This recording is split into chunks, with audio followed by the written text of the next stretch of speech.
ายเป็นนกนี่หมดแล้วซื้อมาดิ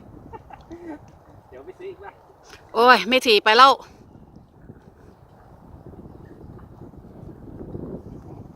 อย่าเข้าไปใกล้น้ำนะโยน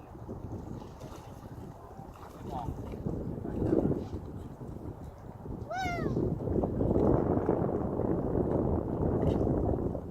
แก้วเดี๋ยวตกน้ำหรอกลูก